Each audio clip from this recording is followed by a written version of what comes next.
Rule వేరే వాళ్ళకి చదవటానికే కాదు, మనం కూడా పాటించాలి.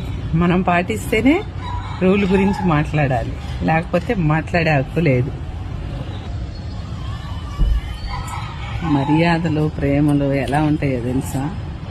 మనం మర్యాద ఇచ్చి మర్యాద గురించి ఆశించాలి.